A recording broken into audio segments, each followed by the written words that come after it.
Bonjour et bienvenue dans l'émission Paroles de femmes. Bonjour à vous les filles, Bonjour, ça va bien? Annabelle. C'est la rentrée et on se dit les vacances sont passées, on a profité, on a ralenti le rythme, mais on va parler de notre rythme pour cette année parce que pendant la rentrée, on a peut-être tendance quelquefois à s'activer et à oublier, mais qu'est-ce que Dieu veut et à se laisser un petit peu dépasser par les événements, les fournitures, la rentrée, les cartables, les lunchs qui reprennent. Est-ce qu'on a encore le temps pour toi, Jésus ? Un petit peu moins. Écoute, on a profité cet été, c'était formidable.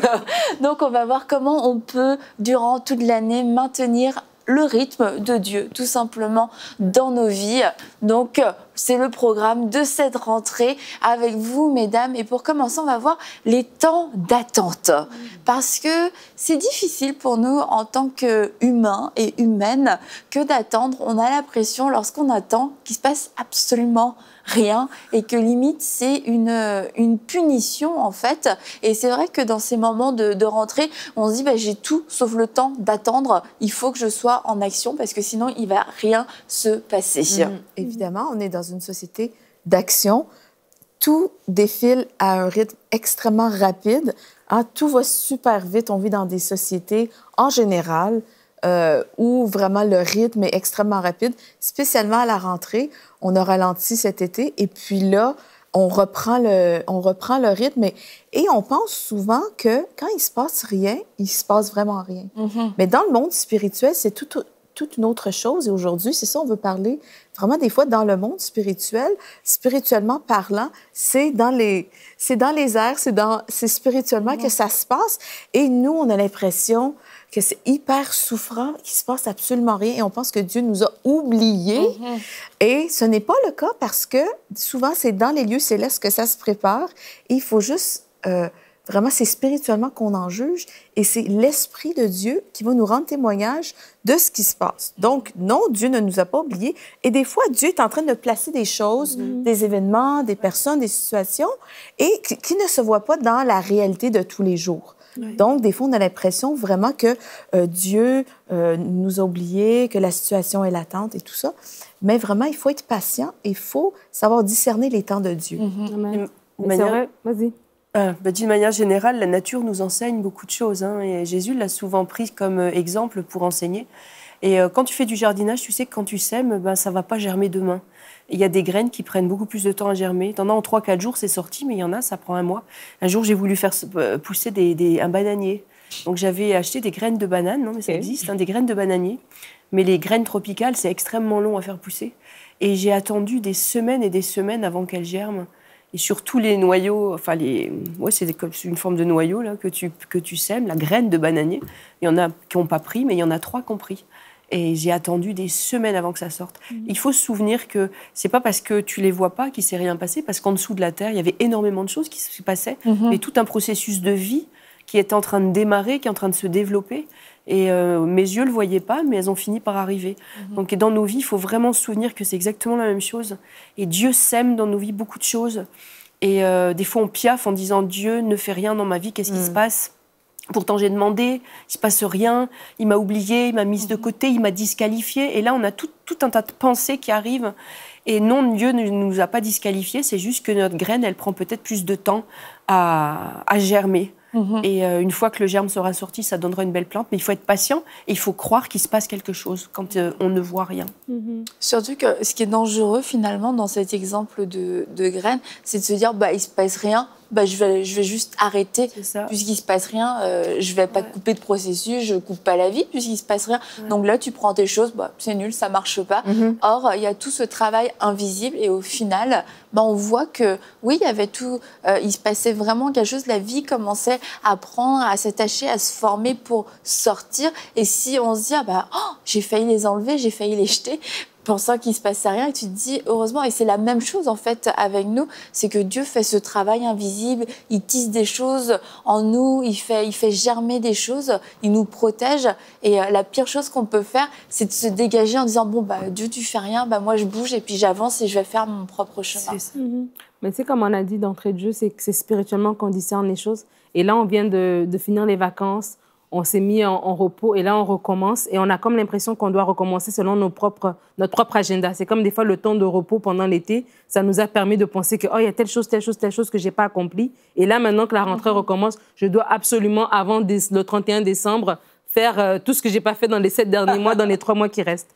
Et comme tu as dit, Mathilde, c'est spirituellement qu'on voit les choses. Et des fois, dans la vie naturelle, on peut voir les choses d'une certaine manière, mais qu'on ait les yeux ouverts pour voir dans le spirituel qu'est-ce qui se passe exactement. Et si dans la vie naturelle, c'est nous-mêmes qui voulons mettre les choses en place, sachant que dans le spirituel, c'est Dieu qui met les choses en place. Et au lieu de vouloir le faire de nous-mêmes, de laisser le Seigneur faire. Et ce que le Seigneur fait en amont, ce qu'il fait dans les choses que nous ne voyons pas, le temps que nous avons l'impression que nous sommes en pause, quand lui prépare les choses, ben, quand ça vient à prendre place, ça se fait merveilleusement bien. Et peut-être qu'on a l'impression qu'on était en pause pendant longtemps, mais le temps qu'on rattrape, c'est en un instant, c'est dans un tout à coup, c'est tout de suite que le Seigneur nous fait rattraper les choses tellement rapidement quand c'est lui qui les met en place. Donc, c'est vraiment dans le temps d'attente de vraiment avoir, Seigneur, donne-moi le discernement spirituel de voir les choses. Et quand tu vois les choses de cette manière-là, tu as la patience, en fait, parce que tu te reposes en Dieu. Tu sais que c'est pas...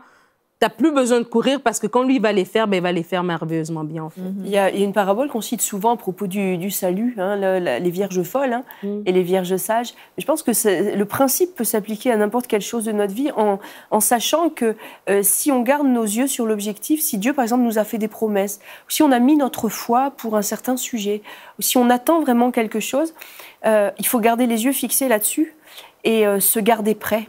Parce qu'on va peut-être arriver le jour où Dieu va tout débloquer, puis on ne sera pas prête. On aura, comme tu disais tout à l'heure, peut-être on sera passé à autre chose. On aura dit, le temps est trop long, je vais faire autre chose. Ou alors, on ne sera juste pas prête spirituellement, physiquement, dans notre environnement familial. Donc, c'est ça aussi la foi, de se dire, non, je sais que Dieu va répondre à un moment donné, ou je sais, il m'a promis ça, et c'est là que je vais, c'est là qu'il m'emmène, donc ça va arriver. Donc, si ça va arriver et que je mets ma foi en Dieu et qu'il est fidèle dans ses promesses, je le sais, il faut que je me garde prête. C'est pas que pour le salut que c'est vrai ce principe-là. Il faut se garder prêt pour le jour où, par exemple, une porte va s'ouvrir.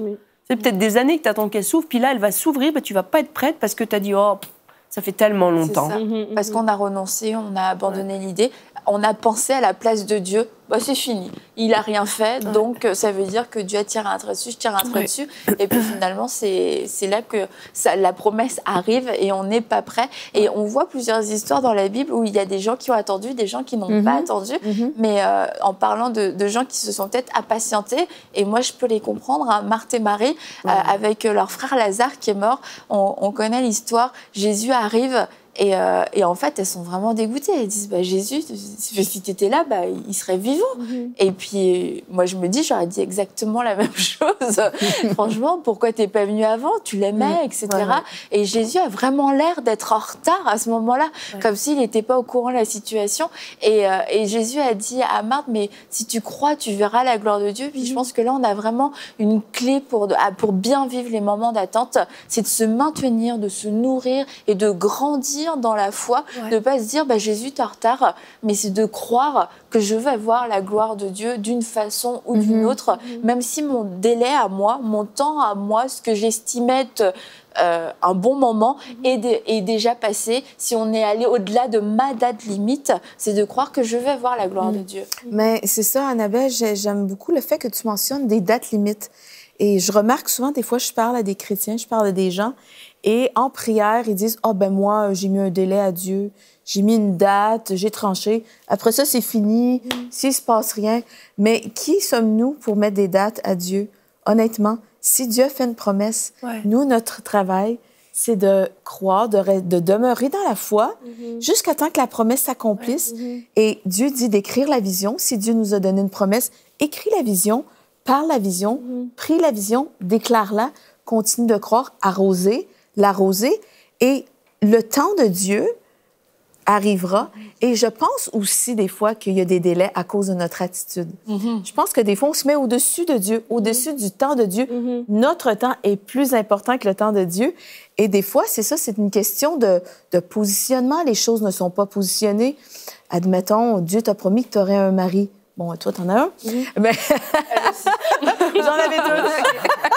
Ouais, c'est un exemple qui m'est venu. Eh bien là, j'ai mis un temps à Dieu. Mais peut-être, je connais j'ai une amie qui a attendu plusieurs années pour son époux. Puis, on se demandait qu'est-ce qui se passait. Super spirituel, vraiment dévoué, dans un ministère extraordinaire, puissant, tout ça. Tu te dis, elle va avoir besoin d'un mari à un moment donné pour la soutenir. Puis, il arrivait pas. Puis, finalement, elle l'a rencontré. Et puis, quand on regarde le temps, en fait, elle a marié un nouveau chrétien, mais qui a grandi spirituellement hyper vite. Il y avait tellement soif. Et puis, c'est ça, quand elle l'a marié, je pense que ça faisait 2 ans qu'il était au Seigneur. Donc, toutes ces années-là, on priait, la promesse était là, Dieu ne l'avait pas oubliée. Cependant, l'homme que Dieu avait choisi pour elle, il n'était pas positionné pour être son époux à ce moment-là. Donc, il faut faire confiance à Dieu dans ces moments d'attente. Et des fois, je crois, nos attentes aussi. Tu sais, quand tu parles de la Marthe et Marie, quand on a annoncé à Jésus que Lazare était malade, elle a dit c'est pour la gloire de Dieu. Et je crois que les gens autour de lui peut-être se disaient il va venir le guérir miraculeusement et tout ça. Ils n'ont pas pensé que ça allait aller jusqu'à ce que Lazare meure et que Jésus ressuscite Lazare. Et des fois, dans nos attentes, on a la promesse de Dieu, mais on s'attend à ce que Dieu nous réponde d'une certaine manière. On s'attend à ce que Dieu le fasse dans un certain cadre. Et c'est quand maintenant la manière dont il doit nous répondre ne vient pas, c'est là maintenant que les frustrations font qu'on n'arrive plus à supporter le délai d'attente. Comme exemple de ton amie, c'est que si par exemple, elle s'était dit, moi, dans ma tête à moi, je voulais qu'à 35 ans, je sois mariée, quand maintenant le délai est passé, c'est facile d'attendre avant, mais quand le délai est passé, c'est là que tu te commences maintenant à t'impatienter et tout, et tu commences peut-être à dire, je laisse tomber, je tire une croix dessus, ou bien je prends un autre chemin. Mais Dieu, lui, comme tu as dit, comme vous avez dit, c'est que quand Dieu il fait la promesse, il va l'accomplir d'une manière ou d'une autre, et quand il l'accomplit, c'est toujours pour de bonnes choses. Moi, je pense que c'est vraiment peut-être une étroitesse d'esprit de tout ramener à soi et de penser que l'exaucement de la prière que j'ai faite est uniquement lié à moi. Et il y a beaucoup de choses qui se mettent en place qui ont des fois absolument pas rapport apparemment avec ma situation, mais qui doivent se mettre en place. Ça peut même être des choses très éloignées de moi, comme la situation politique du pays, des trucs qui apparemment n'ont aucun rapport avec ma situation. Et il faut arrêter de regarder son nombril en se disant ce n'est que moi et Dieu dans l'affaire. Il n'y a pas que toi et Dieu dans cette affaire-là. Il y a beaucoup de choses qui sont en place et tu n'as même pas idée de tout ce qui se met en place autour pour que Dieu, au moment parfait, ouvre cette porte que tu attends. Et puis, tu parlais de la situation d'un pays, etc. Mais c'est vrai qu'il y a toute une dimension aussi de protection que Dieu développe, tout un projet de protection pour nous. Et il y a des moments dans cette protection où il faut s'arrêter. On voit, mettons, des personnalités. Il y a des gardes du corps. Tu vas voir les gardes du corps, quelquefois, vont faire barrage. Là, on s'arrête parce qu'il y a un danger. Donc, on analyse la situation. Et de la même manière, Dieu, quelquefois, nous arrête parce qu'il y a un danger, il y a quelque chose qui va écarter de notre chemin, il y a quelque chose qui va traiter, où il va nous préparer pour la prochaine étape. Et c'est de ne pas voir Dieu comme... En fait, notre perception de Dieu va aussi déterminer la manière dont on va vivre l'attente. Si on a une perception d'un Dieu qui est dur, méchant et injuste, voilà, il me punit encore, il me bloque encore, qu'est-ce que j'ai encore fait de mal? Ou alors, Dieu est bon, Dieu est fidèle. Écoute, Seigneur, je ne comprends pas pourquoi a priori ça n'avance pas, pourquoi j'ai l'impression qu'on ne va pas de l'avant, mais je te fais confiance, je crois que c'est le meilleur. Et puis ce que j'ai à vivre dans ce temps d'attente, je veux le vivre. Je veux pas que ce soit juste une attente stérile où je vais développer de la frustration, de l'indignation, de la colère contre toi. Non, je veux vraiment le vivre avec la meilleure des attitudes. Et puis c'est peut-être pas le jour J qu'on se dit ça, mais c'est bien là de se dire, si vous suivez cette émission, vous êtes dans ces temps d'attente,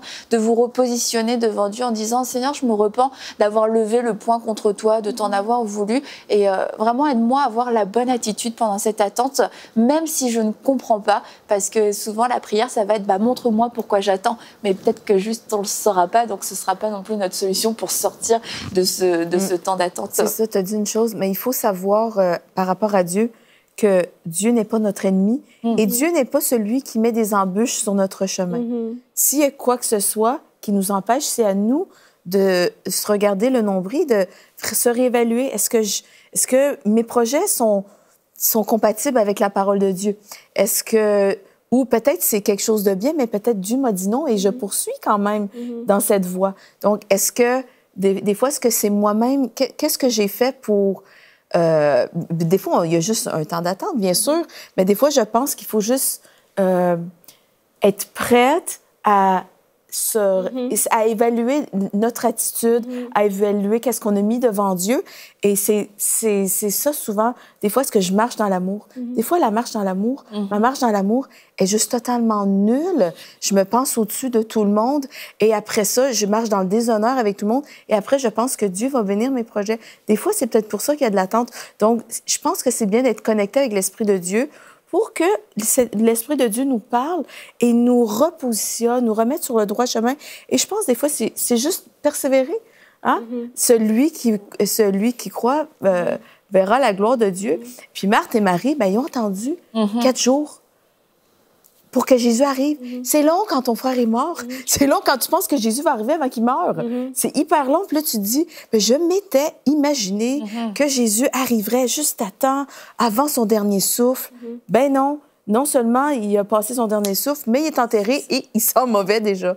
Donc, des fois, peut-être notre situation sent mauvaise, mais Jésus n'est pas en retard. Amen. Amen. Et moi, je pense que, tu sais, quand tu as dit un mot-clé, la bonne attitude. La bonne attitude dans l'attente. Moi, pour ma part, personnellement, j'ai compris avec les années que si ça n'est pas encore arrivé, c'est soit parce que les circonstances ne sont pas prêtes, comme tu as dit, Anne, parce qu'il y a des circonstances qui sont plus grandes que juste ma petite personne. Il y a des gens aussi que je dois rencontrer en chemin. Et ces gens-là, peut-être qu'ils sont têtus. Et là, Dieu est en train de travailler dans leur cœur pour les ramener, pour que moi, je puisse les rencontrer. Donc, il y a comme... Dieu, il est en train de faire tout un masterpiece. De prier pour les gens. Hein.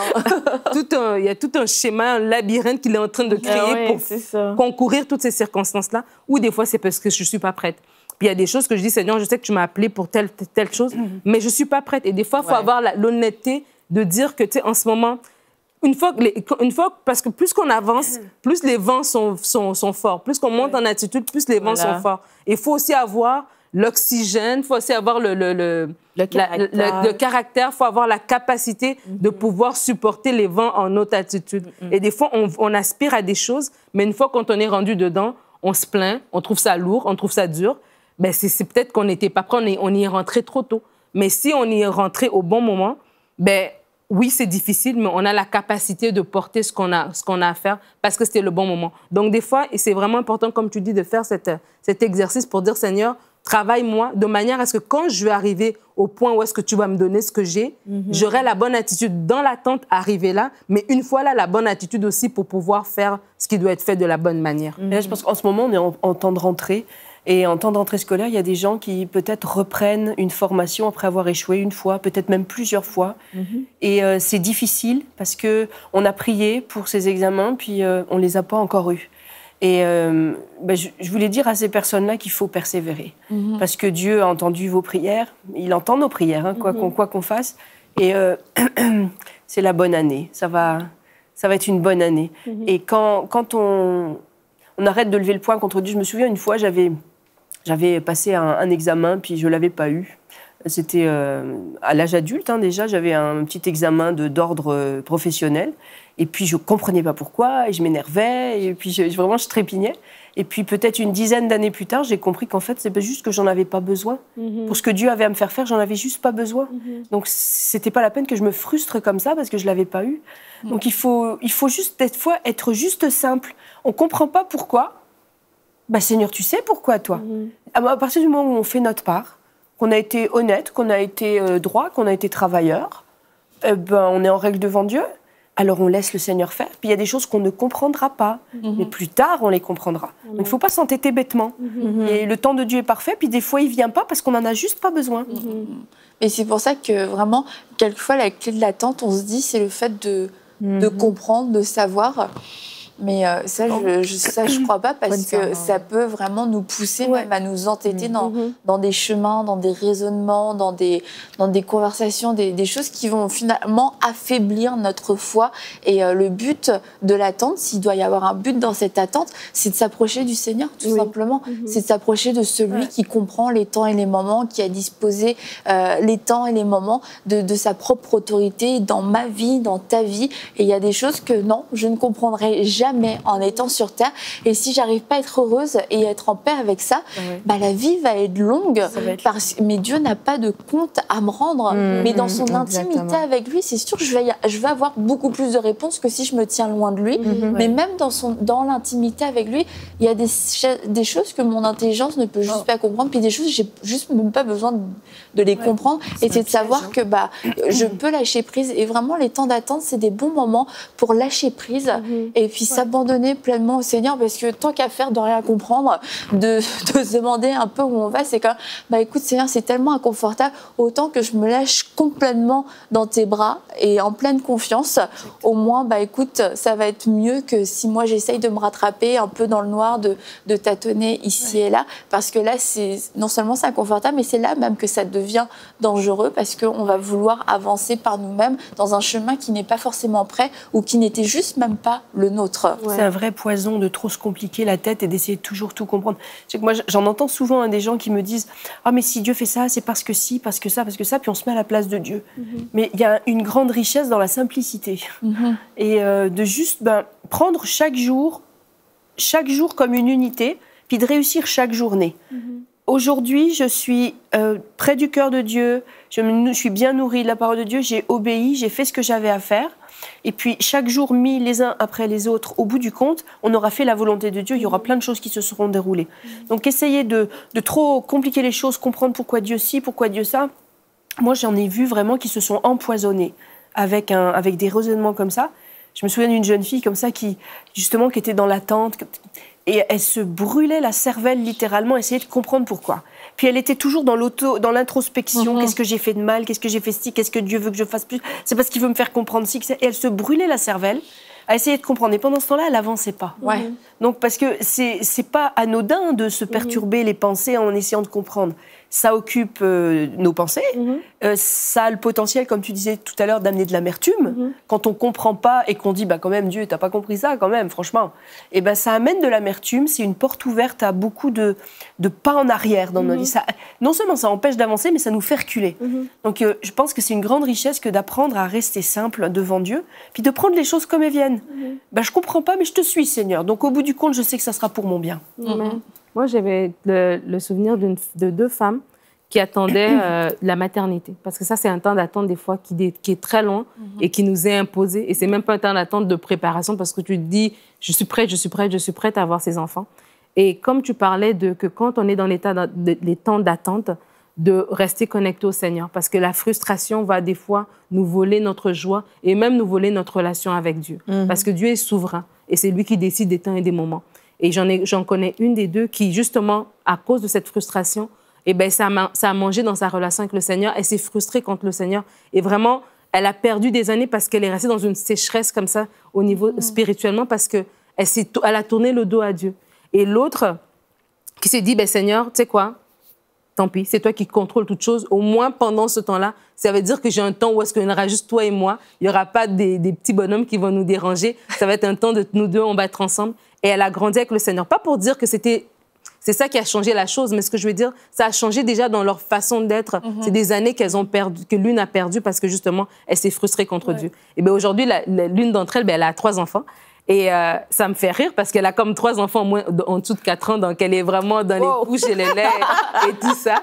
Et j'ai dit, tu vois, finalement, tout ce temps qui semblait perdu, qui semblait être en pause, tu l'as rattrapé en fait. Et elle dit, parce qu'elle était restée connectée à Dieu, Dieu aussi a travaillé dans son cœur, lui a donné plus d'amour, plus de patience. Elle a grandi aussi. Et donc, elle profite de cette bénédiction que Dieu lui a donnée avec une meilleure disposition. Je voudrais renchérir sur la maternité pour donner une illustration très simple. Imaginez que vous êtes une femme dans les années 1920 et que vous languissez d'avoir un enfant. Et là, vous assiégez le trône de Dieu parce que vous voulez cette maternité, vous voulez ce garçon, vous rêvez d'un garçon, vous voulez ce garçon. Puis là, vous trépignez devant le trône de Dieu et Dieu ne vous le donne pas pour l'instant. Et vous attendez des années et des années. Et la même femme, imaginez en 1939, quand la guerre a commencé, elle devait être très contente que son enfant n'ait que 14 ans et pas 20. Donc elle a peut-être attendu 6 ans pour avoir son garçon, mais en 1940, elle devait se frotter les mains de ne pas l'avoir eu plus tôt. Donc on ne connaît pas l'avenir, on ne connaît pas les circonstances, et peut-être qu'en attendant, Dieu protège notre cœur, il protège, il évite qu'on ait le cœur brisé plus tard. Ça, c'est juste une illustration, mais ça, c'est valable pour n'importe quoi dans notre vie. En tout cas, Dieu est toujours bon. Il faut toujours se rappeler que Dieu est bon. Amen. Et que si notre cœur est pour Dieu, si on accorde le temps à Dieu, mais je pense qu'il va y avoir comme un baume sur notre cœur durant cette attente-là. Et vraiment juste se laisser baigner dans la présence de Dieu en attendant l'attente. Se laisser porter, en profiter justement pour découvrir les richesses de sa parole, les richesses de sa présence. Racheter le temps. Racheter le temps. Le temps appartient à Dieu, mais vraiment, il nous a donné sa parole, il nous a donné sa présence, il nous a donné son esprit. Donc, je pense vraiment que en attendant, ben, laissons le temps à Dieu, mais vraiment, nous, notre responsabilité, c'est de chercher le royaume de Dieu. Amen. À travers ça. Et c'est super bon ton exemple que tu as donné, Anne. C'est cette dame-là qui attendait après cet enfant-là. Ben, elle a conservé son enfant parce qu'il n'avait pas l'âge d'aller à la guerre. Et voilà. Et je suis convaincue que cet exemple est déjà arrivé. Je suis à peu près certaine que Dieu a déjà orchestré les choses comme ça, justement, pour que certaines femmes conservent leurs enfants. Donc, il y a des choses, non, on ne comprend pas, mais vraiment, il faut laisser... Il y a des... On essaie de tout comprendre des fois, on essaie de tout raisonner, on essaie de tout calculer. On peut être très cérébral, cartésien, tac, tac, tac, tac, tac, tac. Tout doit se passer comme ça. Mais il se trouve que le ciel et Dieu, comment il fonctionne, c'est ça. Dieu fonctionne autrement. Dieu fonctionne pas dans nos petits 24 heures. Exactement. Nos petits minutes, nos plans. C'est la rentrée, les vacances sont terminées. OK, les anges, on change le calendrier. L'été est terminé. On ramasse l'eau, on ramasse le sable, on ramasse le soleil. C'est comme Dieu n'est pas figé dans le temps. Il a un autre temps. Et c'est pas à nous de lui imposer notre petite montre humaine. C'est à nous de nous calquer sur son temps, puis d'apprendre à être dérangé, mais à suivre son pas, non pas parce que je comprends, non pas parce que je suis d'accord, mais parce que je crois que c'est la meilleure des choses pour moi. Ce que je ne comprends pas aujourd'hui, peut-être que je ne le comprendrai pas, mais peut-être que demain, je vais le comprendre, peut-être que demain, je vais voir le bénéfice de cette attente. Je vais voir comment Dieu a été bon, comment Dieu m'a protégée, comment Dieu préparait quelque chose d'encore meilleur que tout ce que j'avais pu imaginer. Et je crois que le tout, c'est de mettre ces périodes d'attente à profit, en nous approchant de Dieu, et puis d'avoir la bonne attitude, peu importe si c'est de la joie, si c'est de la patience, et d'être sensible à ce que le Saint-Esprit va nous dire tout au long de cette attente, et de ne pas travailler, encore une fois, avec ces dates limites. C'est comme... T'attends un colis, il doit arriver telle date, jusqu'à telle date, t'as hâte de l'avoir. Après cette date-là, t'es fâché de pas l'avoir. Et quelquefois, avec Dieu, c'est pareil. La date limite est passée. C'est comme, écoute, là, j'étais dans la foi, dans l'expectative. Là, je suis juste fâchée, j'en ai marre, je veux plus attendre. Et c'est que, si Dieu n'avait pas la même date limite que nous, gardons cette expectative et cette joie de croire que nous allons voir la gloire de Dieu. Alors, j'espère que pour vous, l'attente jusque demain ne sera pas trop grande pour pouvoir nous suivre. Nous verrons comment nous pouvons résister aux pressions qui viennent de l'extérieur afin de nous éviter d'agir dans la précipitation demain dans Parole de Femme.